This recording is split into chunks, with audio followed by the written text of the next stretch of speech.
ಮಕ್ಕಲ್ ತೆಲಂಗಾಣ ಪರಮ ಪೂಜ್ಯರು ಕಾರ್ಯಕ್ರಮದ ಕುರಿತಾಗಿ ಆಶೀರ್ವಚನವನ್ನು ನೀಡಬೇಕಂತ ಹೇಳಿ ಕೇಳ್ಕೊಳ್ತಾ ಇದ್ದೇನೆ.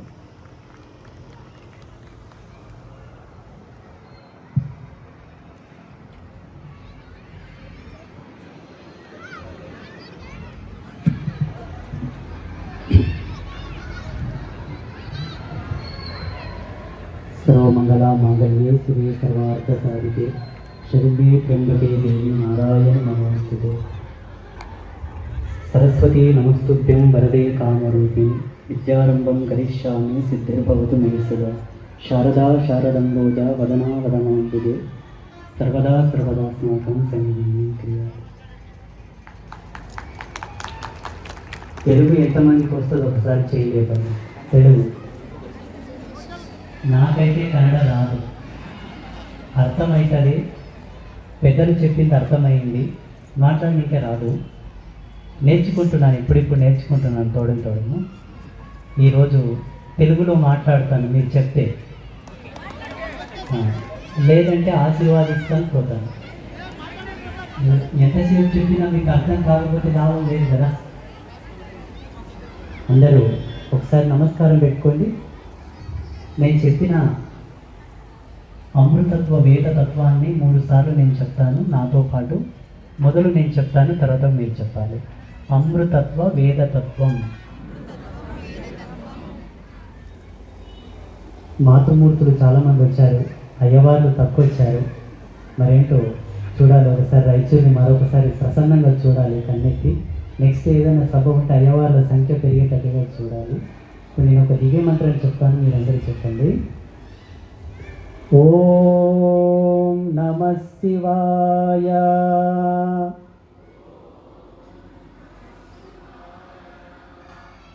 నాకన్నా నేను ఒక్కనే ఉన్నాను, గట్టిగా చెప్తున్నాను. మీరు ఇంతమంది ఉన్నారు, ఇంకా గట్టిగా చెప్పాలి కదా. మరొకసారి ఓం నమః శివాయ.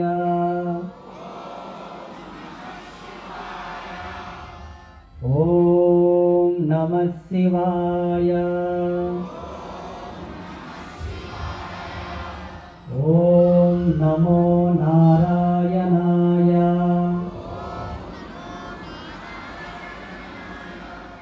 ఓం నమో నారాయణాయ.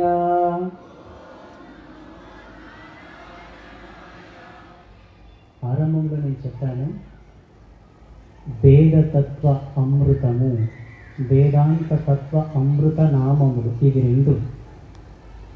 ఏ మనుష్యుడైతే ఉదయ సంధ్యలో లేచి నమః శివాయ, నమో నారాయణాయ, ఈ 2 దివ్య మంత్రములు. ఈ దివ్య మంత్రంలో కనుక ఎవరైతే పఠిస్తారో వాళ్ళ జన్మ భగవంతుని యొక్క గెజిలో రాయబడతారు. మానవుడు ఎవరు వాళ్ళ గురించి రాయాల్సిన అవసరం ఉండదు. ఇప్పుడు వీళ్ళిద్దరూ శివ కేశవులు, వీళ్ళిద్దరికీ కారణ సంభూత అయినటువంటి అమ్మను స్మరిద్దాం. నమస్కారం పెట్టుకోండి. ఓం శ్రీ మాత్రే నమః.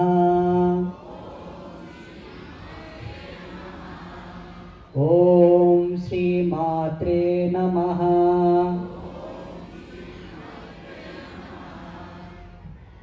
ఇక్కడ ఉపస్థితులైనటువంటి పెద్దలకు, మా ముందు ఉపస్థితులైనటువంటి మీకు భగవతి యొక్క కృపను ప్రసాదిస్తూ, సభా సరస్వతి అయినటువంటి ఈ ప్రాంగణ అధిష్టాన దేవత సరస్వతి మాత యొక్క ఆశీస్సులను మీకు అందజేస్తూ, ఈనాటి ఈ వేదికను, ఈ సభను ఆ శారదా పరదేవతనే అనుగ్రహించి ఆశీర్వదించాలని ప్రార్థిస్తూ ఈ సభను కొనసాగిస్తున్నాను. ఈరోజు మనమందరం ఇక్కడ సమావేశం అవ్వడానికి కారణం హిందూ సమ్మేళనం. అవునా? అర్థమవుతుందా లేదా? మొదలే చెప్పండి, మీకు అర్థం కాకుంటే మళ్ళీ చెప్పండి. నేను హిందూ సమ్మేళనం. హిందూ సమ్మేళనం అంటే ఎవరు హిందువు? హిందూ అనే పదానికి నిర్వచనం ఏమిటి? అనేక నిర్వచనాలు చెప్తారు శాస్త్రీయంగా, గ్రాంధికంగా. భాష శబ్దార్థ చంద్రిక శాస్త్రం ప్రకారంగా హిందూ అనే శబ్దానికి ఎన్నో అర్థాలు ఉన్నాయి. మోటుగా హిందూ అంటే ఏమిటి, ఎవరు హిందువు, ఎవరిని హిందూ భాగంలో తీసుకో. ఇక్కడ సనాతనం అంటే వేరు. మళ్ళా సనాతనం అన్న వ్యక్తికి ఆది అంత్యం లేదు. ఎప్పుడు పుట్టాడో తెలియదు, ఎప్పటి వరకు ఉంటాడో తెలియదు. దీనికి కాలగణన సంఖ్య లెక్క సూత్రం ప్రకారం లేదు. సనాతనం అంటే హిందూ అనే దానికి ఒక నిర్వచనం చెప్తాను. నేను 5వ తరగతి చదువుకున్నాను, చాలా తక్కువ చదువుకున్నాను. నేను చెప్పే ప్రతి భాషణం, చెప్పే ప్రతి మాట, ప్రతి వాక్కు అంతా కూడా నా అనుష్ఠాన బలం, నా తపశక్తి, నా మంత్రశక్తి తప్ప గ్రాంధికమైనటువంటి లిపి వాక్యం ఏది కూడా నేను చెప్పను. ఏమి చెప్పినా పరదేవతనే చెబుతుందనే భావనతో చెప్తాను. హిందూ అంటే నిర్వచనం ఏమిటి? నా అనుభవం ప్రకారంగా, పరాశ్రీ స్వామి అనే ఈ స్వామి యొక్క అనుభవం ప్రకారంగా హిందూ అంటే పంచయజ్ఞ సమన్వితుడు. పంచయజ్ఞ సమన్వితుడు. ఎవరు పంచయజ్ఞ సమన్వితుడో ఆయన హిందూ. పంచయజ్ఞం అంటే ఏంటి స్వామి? యజ్ఞకుండం ఏర్పాటు చేసి అందులో సమిదలేసి స్వాహ స్వాహ అంటే యజ్ఞమా? కాదు. మనుష్య జన్మలో తండ్రి గర్భం నుంచి రేతస్సు వచ్చి తల్లి కడుపులో పడ్డ ఆ రేతస్సు పిండముగా పరిణమిల్లేటప్పటి నుంచి ఆయన అస్తిత్వం ఈ పంచభూతాల్లో కలిసేంత వరకు ఆయన చేసే ప్రతి పని ఒక యజ్ఞమే. ప్రతి పని ఒక యజ్ఞమే. ఏది కూడా అశాస్త్రీయమైనటువంటి పని మనుష్యుడు చెయ్యడు అనియు పరమాత్మ యొక్క ప్రేరేపితములే. భగవత్ ఆజ్ఞ లేనిది మనం ఏమి చెయ్యము. మోటుగా పెద్ద మనుషులు అంటారు, శివాజ్ఞ లేనిది చీమైన పుట్టదు అని. అది సత్యం, వేదాంత సత్యం. అది ఈశ్వరుని యొక్క ప్రమేయం లేకుండా కనురెప్ప కూడా మనం వేయం. ఏమిటి పంచయజ్ఞములంటే? మొదటిది దేవయజ్ఞం. దేవయజ్ఞం గురించి శాస్త్రీయంగా చాలా ఉల్లేఖన ఉన్నది. శాస్త్రీయంగా, గ్రాంధికంగా, గ్రంథాల ఆధారితంగా, గ్రంథాల ప్రామాణికంగా ఎన్నో రకాలుగా చెప్తారు. నా అనుభవం ప్రకారంగా దేవయజ్ఞం అంటే ఏమిటి? సకల దేవతలను ఏకదృష్టితో చూడడమే పెద్ద దేవయజ్ఞం. సమస్త దేవతలను ఒకే భావనతో చూసేటటువంటి మనుజుడు దేవయజ్ఞం చేసినటువంటి క్వాలిఫికేషన్ పొందుతారు. శివుడు వేరు, విష్ణు వేరు, బ్రహ్మ వేరు, అగ్ని వేరు, ఇంద్రుడు వేరు, వాయు వేరు అన్న భేదం లేకుండా సమస్త దేవతలు 33 కోట్ల దేవతలందరూ కూడా ఒకటే. నేను విష్ణు ఆలయానికి వెళ్తా, శివాలయానికి వెళ్తా, ఇంకొక దేవుని దగ్గరికి వెళ్తా, ఇంకొక దేవుని దగ్గరికి వెళ్తా, అందరినీ మొక్కుతా, అందరినీ గౌరవిస్తా, అందరినీ పూజిస్తానన్న భావన ఎవరిలో ఉంటుందో, అలా ఎవరు ఉంటారో వాళ్ళు దేవయజ్ఞము చేసినటువంటి నిష్ణాతులు. రెండవది ఋషి యజ్ఞం. ఋషి యజ్ఞం అంటే ఏమిటి? ఈ భరతమాత గర్భములో, ఈ భారతావణియందు దేవుళ్ళ కన్నా ఋషులు ఎక్కువ ఉన్నారు. దేవతల కన్నా ఋషుల సంఖ్య ఎక్కువ ఉన్నది. దేవుడు అవతారం తీసుకుంటాడు, ఋషి జన్మనెత్తుతాడు. అలా లెక్క పెడితే అసంఖ్యాకమైన ఋషిగణం ఉన్నది. విభిన్నమైన సాంప్రదాయాలలో, విభిన్నమైన పంక్తుల్లో, విభిన్నమైనటువంటి ప్రాంతాలలో, విభిన్నమైనటువంటి తెగలలో, భాషలలో రకరకాలుగా లోక కళ్యాణయుక్తమై ఈశ్వరుడు ఏ దృష్టిలో, ఏ ఏరియాలో, ఏ ప్రాంతంలో ప్రసన్నంగా చూశాడో ఆ ప్రాంతమునందు ఒక ఋషి పుట్టాడు. ఏ జాతిలో పుడతారో తెలియదు, ఏ కులంలో పుడతారో తెలియదు, ఏ గోత్రంలో పుడతారో తెలియదు, ఏ ఆవస్థలో పుడతారో తెలియదు. ఉదాహరణ చెప్తాను. బ్రహ్మంగారు పుట్టినప్పుడు ఆయన పుట్టగానే తనకు జన్మనిచ్చిన తల్లిదండ్రులు ఏ ఆవస్థలు, ఎవరు ఆయన, అలా పుట్టినటువంటి అనేక మంది గురు పూజ్యులు, యోధులు, సిద్ధులు, తాపసులు, మఠాధిపతులు, పీఠాధిపతులు, జటధారులు, ముండదారులు, కపాలికులు, అఘోరాలు, నాగసాధువులు, అవధూతలు, అందున స్త్రీ పురుష అన్ని జాతి, అన్ని తెగలలో పుట్టినటువంటి సమస్త గురుమండంలోనంతని కూడా గౌరవించి ఒకే దృష్టితో, ఒకే భావనతో చూసినటువంటి భక్తుడు, మనుజుడు ఋషి రుణం తీర్చుకున్నట్టే. తప్ప నేను ఫలానా సాంప్రదాయానికి చెందిన వాడిని, ఈ సాంప్రదాయాన్ని గౌరవించను అని అన్నాది అనుకో, ఎన్ని జన్మలెత్తినా నీకు ఋషి రుణం తీరదు. రెండవది ఋషి రుణం.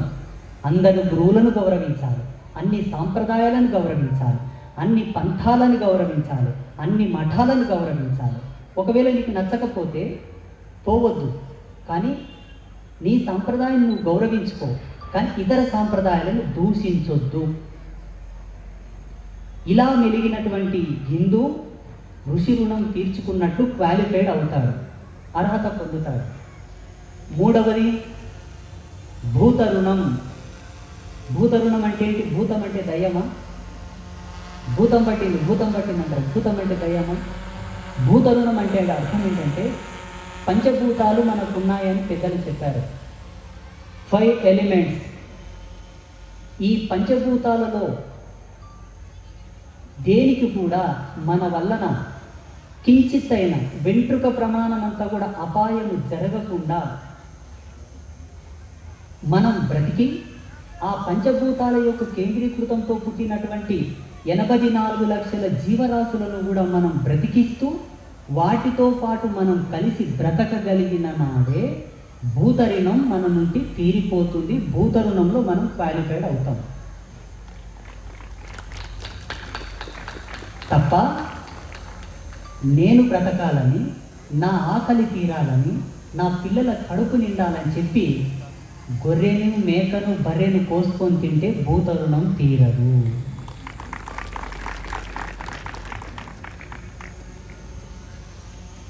గాలి కాలుష్యం చేస్తున్నాం మనం. ఎవడిచ్చాడు నీకు గాలిని కలుషితం చేసే హక్కు? నీటిని కలుషితం చేస్తున్నాం. ఎవడిచ్చాడు నీకు నీటిని కలుషితం చేసే హక్కు?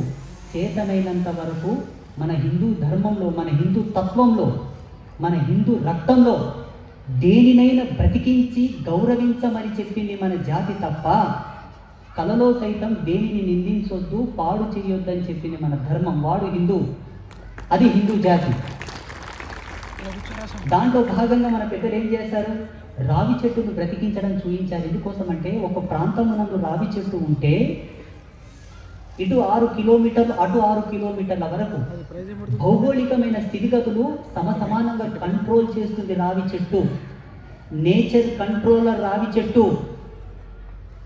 దానికి నారాయణ స్వరూపాన్ని ఆపాదన చేశారు. అది భూతదయ.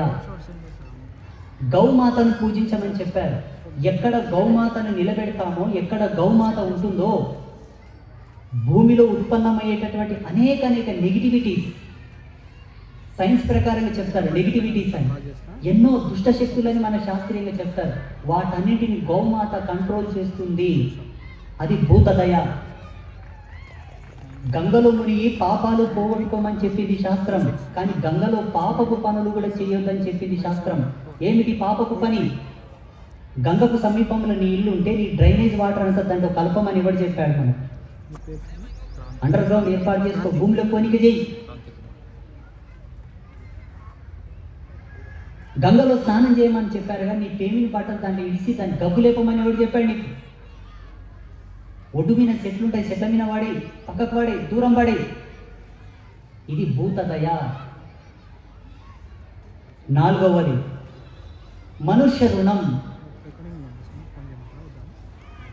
మనుష్య రుణం అంటే అర్థం ఏంటంటే సర్వమానవాడి సౌభ్రాతృత్వాన్ని కోరిన వాడే హిందూ, ఎవరి కీడుని ఎంచని వాడే హిందూ, ఎవరి అపకీర్తి, ఎవరి అన్యాయం, ఎవరి నాశనం కోరని వాడే హిందూ. చూడండి స్వామి, ఇది కలియుగం. ఈ కలియుగంలో మనం బ్రతకాలంటే ఎవరిని ముంచితే తప్ప మనం బ్రతకం కదా అనుకోవచ్చేమో.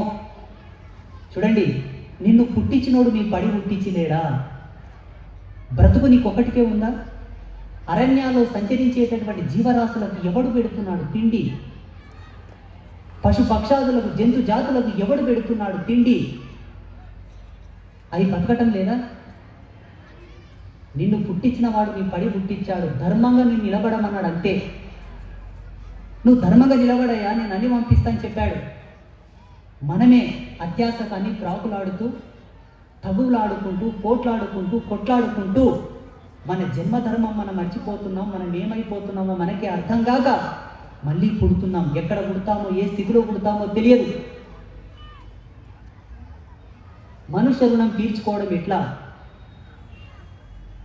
సమానత్వం, సామరస్యం, సమరసత భావం, కలిసిమెలిసి బ్రతకాలి. కలిసిమెలిసి ఉండాలి, అందరినీ కలుపుకొని పోవాలి, అందరితో కలిసి బ్రతకాలి. ఇలా బ్రతికినటువంటి వాడు అసలైన హిందువు. ఆయనకు మనుష్య రుణం తీరుతుంది. మనుష్య రుణం తీరిన తర్వాత మనుష్య రుణం తీర్చుకున్నటువంటి రిజర్వేషన్, క్వాలిఫికేషన్ భగవంతుడు ఇస్తాడు, నేచర్ ఇస్తుంది, ప్రకృతి మాత ఇస్తుంది. ప్రకృతి మాత పరమాత్మకు సాక్ష్యం చెప్తుంది, చూడు ఇతగాడు ధర్మంగా బతికాడు, దేవ రుణం, ఋషి రుణం, భూత రుణం, మనుష్య రుణం తీర్చుకున్నాడు, ఇవన్నీ ముక్తి మోక్షం వైపు పంపించని చెప్పి ప్రకృతి మాత పరమాత్మకు సాక్ష్యం చెప్తుంది. సర్వమానవాళి కలిసిమెలిసి బ్రతకాలంటే ఎట్లా? మేమంతా రెడ్డిలము కలిసిమెలిసి ఉంటాము, మేమంతా గౌడ్స్ కలిసిమెలిసి ఉంటాము, మేమంతా యాదవులం కలిసిమెలిసి ఉంటాము, మేమంతా బీసీలం కలిసిమెలిసి ఉంటాం. ఇదేనా కలిసిమెలిసి ఉండడం అంటే? ఇదేనా కలిసిమెలిసి అంటే? నస్తన బొట్టు పెట్టిన ప్రతి ఒక్కరూ, నడుముకు మొల్తాడు కట్టిన ప్రతి ఒక్కరూ, మెళ్ళో మంగళసూత్రం ధరించిన ప్రతి నారి, కాలికి మెట్టెలు పెట్టిన ప్రతి వనిత, పాకెట్లో కుంకుమ పెట్టిన ప్రతి వనిత, చేతుకు గాజులేసుకున్న ప్రతి సౌభాగ్యవతి, భూప్రపంచంలో ఎక్కడ కనబడినా వాళ్ళందరూ కలిసిమెలిసే ఉండాలి. మిగతా వాళ్ళతో కలిసిమెలిసి ఉండకూడదు అంటే కలిసిమెలిసి ఉండొచ్చు, వాళ్ళు కలిసిమెలిసి ఉంటే కలిసి ఉండాలి. వాళ్ళు ఉండకపోతే మనం ఎందుకు ఉండాలి? పంచాయతీ క్లోజ్. నేను చెప్తున్న సబ్జెక్ట్ ఓన్లీ హిందూ. కేనో హిందూ, ఎవరు హిందూ, కోన్ హే హిందూ, ఎవరి హిందూ, హూ ఇస్ హిందూ అన్న సబ్జెక్ట్ ఇక్కడ నడుస్తుంది. కాబట్టి రెడ్డి ఉంటే ఉంటాడు స్వామి నీ ఇంట్లో, నీ గడపలో, పెళ్లికి, పేరంటకి, సస్య పాడేమోయి నీకే, ఇసమిడిపి నీకే, కూనీల కాడ, సమృత కాడ, సావు కాడ రెడ్డి. నువ్వు బయట సమాజం కోటి రెడ్డిలతోనే వ్యాపారం చేయి, రెడ్డిల దుకాణాలను కొనుక్కో, రెడ్డిలతోనే పని చేయించుకో. అవుతుందా? సాధ్యమవుతుందా? కాదు, ఎన్నటికీ సాధ్యం కాదు. అది భూమి పుట్టినప్పటి నుంచి సాధ్యం కాలేదు, భూమి అంతమయ్యే వరకు సాధ్యం కాదు. జీవో జీవస్య జీవనం మన ధర్మం, మన క్రెడిట్, మన గొప్పతనం. మరి అలా బ్రతకగలిగిన వాడు మనుష్య రుణం తీర్చుకుంటాడు. ఎన్నాయ ఇప్పటికీ? ఎన్నాయ? 4 ఆయన. ఇంకొకటి ఎవరైనా చెప్తారా? నేనే చెప్పున్నా. దేవ రుణం, ఋషి రుణం, భూత రుణం, మనుష్య రుణం. 4 అయినాయి కదా. ఇక 5వది ఎప్పటికన్నా ఒక మాట బాగా గుర్తుపెట్టుకోండి. ఈ దేశం జ్ఞానభూమి, ఈ దేశం కర్మభూమి. కర్మ అంటే ఏంటి? సత్కర్మ. దుష్కర్మలు ఎక్కడికి వచ్చినాయి స్వామి అంటే దుర్మార్గులు వచ్చిండ్రు కాబట్టి దుష్కర్మలు అలవాటైనాయి మనకు. అంతకన్నా ముందు మనకు తెలియదు. ఈ దేశం జ్ఞానం, సరస్వతి. ఈ దేశంలో పుట్టిన ప్రతి ఒక్కడు, ఈ దేశంలో పుట్టిన ప్రతి ఒక్కరు, నువ్వు ముస్లిమా, నీ మతాన్ని నువ్వు గౌరవించుకో, పూజించుకో, నమాజ్ చేసుకో, నీ ఆచారం, నీ కట్టుబాటు, నీ సాంప్రదాయం, నీ విధి, నీ తిప్పలు నువ్వు వడు. నువ్వు క్రైస్తవుడవా, నీ ప్రార్థనలు నువ్వు చేసుకో, నీ కథ, నీ కార్ఖానా, నీ పని, నీ సంసారం, నీ పిల్లలు, నీ బ్యాంక్ బ్యాలెన్స్, నీ జాబు, నీ వ్యాపారం, బతుకు. మాకు సంబంధం లేదు. ఈ దేశంలో ఉన్నావు కదా, ఉన్నావు కదా. ఈ జాతిని అనగా భరత జాతిని, ఈ దేశం భారతి అనగా భరతమాత స్వరూపం. మా ఋషులు పట్టాభిషేకం చేశారు. నా తల్లిని గౌరవించు, ఈ నేల తల్లిని గౌరవించు, ఈ దేశాన్ని గౌరవించు. ఇది 5వ యజ్ఞం. అందరికీ ఇక్కడ కూర్చున్న హిందువులకు ఒకటే కాదు, భారతదేశంలో ఉండి ఆధార్ కార్డు తీసుకొని భారతదేశ సభ్యత్వం పొందిన ప్రతి ఒక్కరికి చెప్తున్నాను, నేను జాతీయ గీతం పాడను, భరతమాతకు దండం పెట్టను, జాతీయ జెండాకు సెల్యూట్ కొట్టను అంటే పాస్పోర్ట్ తీసుకో, నీకు ఇష్టమున్న దేశంగా నువ్వు. ఈ దేశం నుండి అర్హత లేదు. అవునయ్యా, నేను ఈ దేశం గౌరవించినప్పుడు నువ్వు ఇక్కడ ఉండే లాభం. నేను ఇక్కడ వచ్చాను, సభా మర్యాదలు పాటించి మీ మనస్సులను ఎరిగి మీ బుద్ధికి, మీ జ్ఞానానికి తగినట్టు నేను మాట్లాడలే తప్ప నా నోటికి వచ్చిన దూలో మాట్లాడితే మీరు ఒప్పుతారా? ఈ దేశంలో ఉన్నావు, ఈ గడ్డ మీద బ్రతుకుతున్నావు, ఇక్కడ గవర్నమెంట్ నీకు ఇచ్చేటటువంటి రాయితీలని పొందుతున్నావు. ఈ దేశ సరిహద్దులో ఉండేటటువంటి భరతమాత ముద్దు బిడ్డలు సైనికులు కాపలా కాస్తున్నారు నువ్వు బ్రతకడానికి. అందుకే ఈ దేశ రుణం మీ పైన ఉంటుంది కాబట్టి ఏ వంకతోనైనా, ఏ సందర్భంలోనైనా, ఏ సమయంలోనైనా దేశ భద్రతకు అపాయం తలపెట్టే విధంగా ఎవడు నినాదాలు చేసినా, ఎవడు బ్రతికినా, ఎవడు జీవించినా భారత సర్వోన్నతమైనటువంటి రాజ్యాంగాన్ని గౌరవిస్తూ సమీప పోలీస్ స్టేషన్కి వెళ్ళి మీరు ఫిర్యాదు చేయాలి. అయ్యా, ఫలానా వ్యక్తికి ఈ దేశంలో ఉండడం ఇష్టం లేదేమో, ఆయన ఏదో ఒక మాట అన్నాడు, దయచేసి ఆయనకు దండం పెట్టి ఈ దేశం నుంచి సాగనంపండి అయ్యా అని కంప్లైంట్ చేయాలి. చేయకపోతే ఏమవుతుందంటే మనం బతికినాం బాగుంది, రేపటి కింది తరం మన పిల్లల తరానికి మనం ఏం పెట్టిపోతామో తెలుసా? గొంతు మీద కత్తి, నెత్తి మీద గన్ను, ఇవి రెండే పెట్టిపోతాం. పెట్టుకోవాలనా? అటువంటి ముష్కరులు ఎవరు కూడా ఈ దేశంలో ఉండకుండా చూసిన వాడు ఐదవదైనటువంటి ఈ దేశం భరతమాత యొక్క బిడ్డలమైనందుకు ఈ దేశం యొక్క పంచరుణం తీర్చుకున్న వాళ్ళం అవుతాం. వాడే హిందూ. అంతే తప్ప ఓడెవడో అన్నాడు పా పిచ్చి కుక్క, పోలీసులు ఉన్నారు, పోలీసులు చూసుకుంటారు, లేదంటే ఇటువంటి స్వామీజీలు ఉన్నారు, సన్యాసులు, వాళ్ళు చూసుకుంటారు అనుకుంటే సన్యాసికి ఏం పని అండి? నాకేమైనా పెండం ఉందే, పిల్లలు ఉండరా మాట్లాడదు? ఇంకే నా పెండం పిల్లలు ఏమైనా ఆగమైపోతున్నారా? ఎవరైనా ఉగ్రవాదులు వచ్చి నా పెండం పిల్లల్ని తీసుకుపోతారా? నాకేమైనా భయమా? ఎవడాగమవుతాడు? మీ ఇండ్లు ఆగమైతాయి, మీ కొంపలు కొల్లేరైతాయి, మీ పిల్లలు ఆగమవుతారు. పట్ట పగలు నడినెత్తి మీద సూర్యుడు ఉన్నాగానే మీ పిల్లల్ని లేపుకొని పోతారు. ఎవరితోనో చెప్తారు. ఇనే నాదుడు ఉండడు, మీ మొరను చూసే నాదుడు ఉండడు. మీరు చేయవలసిందంతా ఒకటే. నీ కళ్ళ ముందర ఒక అన్యాయం జరుగుతుందంటే పరమేశ్వరుడు నీ నుంచి ఏదో కోరుతున్నాడు, అందుకే నీ కంటబడేసిండు. నీకు చేత కాకపోతే చేతనైన వానికన్నా సమాచారం చేరవేయి. అంతే తప్ప చూసుకొని తలదించుకొని పోకయ్యా, తప్పది. ఇలా బ్రతికినవాడు హిందువు కాడు, ఇలా బ్రతికినవాడు భరతమాత బిడ్డ కాడు. నేను చెప్పిన ఐదవదైనటువంటి ఈ దేశ రుణం తీర్చుకున్నని వాడు కాడు.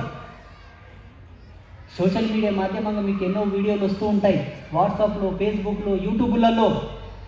ఎవడన్నా ఒకడు ఈ దేశం గురించి, మన ధర్మం గురించి ఏమైనా మాట్లాడితే మాలాంటి స్వామీజీలకు కంప్లైంట్ చేయాలి. పోలీస్ స్టేషన్లకు వెళ్ళాల్సిన అవసరం లేదు. మాకు చెప్పండి. మీకు సమీపంలో ఏదైనా మఠం ఉంటే, పీఠం ఉంటే వెళ్ళి చెప్పాలి.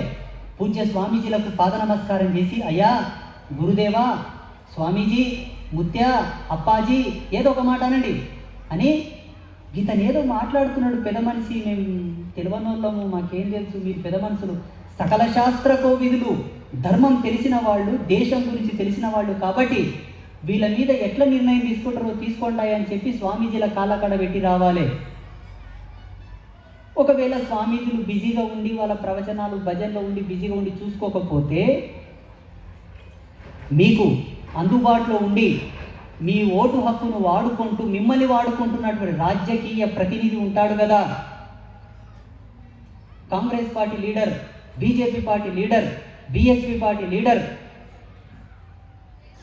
కర్ణాటకలో ఏమేం పార్టీలు నాకు తెలియదు, డ్యాన్స్ ఉన్న కాడికి చెప్పిన వాళ్ళకి పోయి చెప్పాలి, అయ్యా నేను నీ కోటేసిన నేను బాధ్యతగా నీ కోటేసిన కాబట్టి నువ్వు నాకు పని చేసి పెట్టాలి. ఏంటో తెలుసా? పలనోడు నా జాతిని, నా దేశాన్ని, నా భరతమాతని కించపరుస్తున్నాడు, వాని గురించి కంప్లైంట్ చేస్తావా? నేను వస్తా, నీవా నేను వస్తా. చెప్పాలి, మీకు హక్కు అది.